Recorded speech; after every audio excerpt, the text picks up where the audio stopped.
often these might need to be coupled with a verbal cue, particularly to a newer student who might not be as familiar with this type of assist. So we all know about prana as yoga teachers. Prana is the life force energy. It's the vitality that moves through each and every living being. And we know it flows through nadis and is aligned in our chakra energy system. Better alignment physically, stability, and flexibility remove the obstacles to optimal energy flow. So when we see a student demonstrating improper or poor alignment, we can see that energy is restricted here in this instance where I'm kind of slouched over, and it's probably overstretched here. So that's physically overstretched, but also energy has a difficult time moving through that because those energy channels are restricted here and over elongated there. So breath is always going to help improve the energetic and often alongside it, the physical alignment of a pose. It also helps improve sensory withdrawal, pratyahara, the ability to concentrate and know these upper limbs of yoga. It's also going to lead to a more spacious perspective and help us feel a little bit more positively focused and where to positively direct our energy mentally and physically. So when it comes to an energetic assist, it's with that in mind. Where am I bringing energy?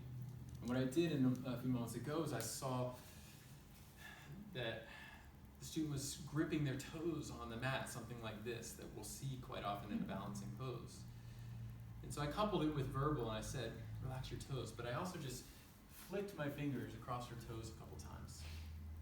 And that would fall under the category for me of an energetic assist. I wanted her to relax the energy there.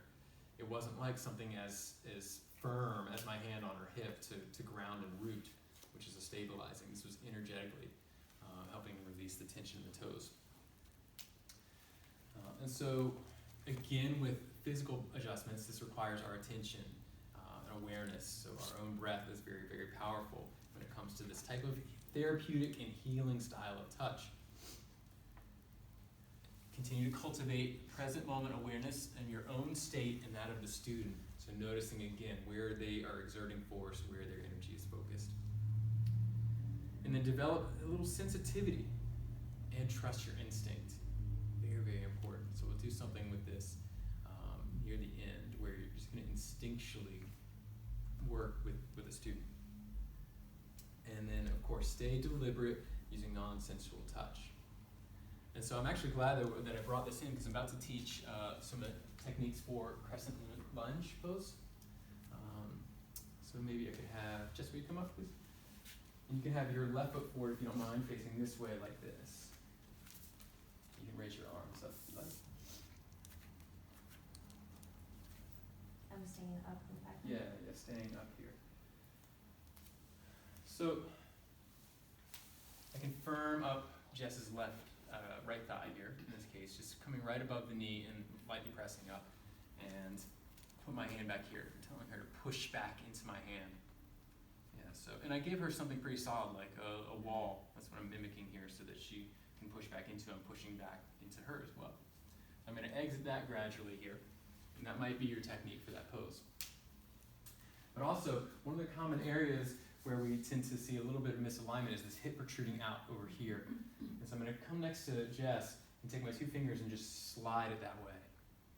Because that's the energetic movement. I want energy to flow this way. Now with that said, a little refinement of this technique, I would never walk by Jess like this. We all just laughed and witnessed that was weird. That was backwards. I wanted her to energetically move that way, and I came into her presence this way. Not only that, it That looked was more like like a crisscrossing. Yeah. So I'm going to walk by Jess this way with my two fingers and draw it. So I actually didn't like the first time I delivered it from back here. It was okay, but even better is to just be up in front of the student and come right by her and do that two fingers. Just like that. Wouldn't Keep you going, hang relax. around a little bit, because it looks more like a Change sensual thing to me of just walking past and brushing somebody with your Change your fingers? Say that again. Wouldn't you deliberately stand there with more deliberateness, because it seems more like a walking past and a brushing? It seems more sensual. Yeah, to I me. know what you mean. I know what you mean. And generally, in most assists, I'm definitely going to be solid Yeah. and stay with the student. I don't usually like drive-by assists. Yeah, I You like know that. what I mean? Yeah, the drive-by assist technique is not my method in most instances. In this case, with the energetic assist, I think it's okay. All right, so same This way? thing here, Yeah. yeah. So I'm going to take my two fingers and just slide right alongside her as I come next to her. Then maybe I'm coming around and having Yeah, then it would seem like you were there for a reason Yes. rather than just then rushing. adding more technique Yeah. to it. Yeah, so to put it all together, this is probably how I'd interact as opposed to just swiping drive by and then on to the next student. Drive by assist. Wouldn't you do that if you're assisting a class of 100 though? Exhale, relax. Actually, no. No? Not generally. I like to stay with one student for one pose. Okay. Unless, and I have assisted Sean Corn. Thank you. Namaste. Namago. I have assisted Sean Corn where sometimes Sean holds poses a very long time, is delivering, other information. And sometimes I might choose to not assist if it's like she's speaking to a spiritual realm that I don't need to come in and get people in, confusing them back into some other physical, what's happening in my body while she's speaking to spirit. But generally I stay with just one student for that one pose, that duration. But I have probably assisted people a couple times. But in general, when you're your own lead teacher, just stay with one person. Yeah, would be my recommendation. Okay, let's do crescent lunge.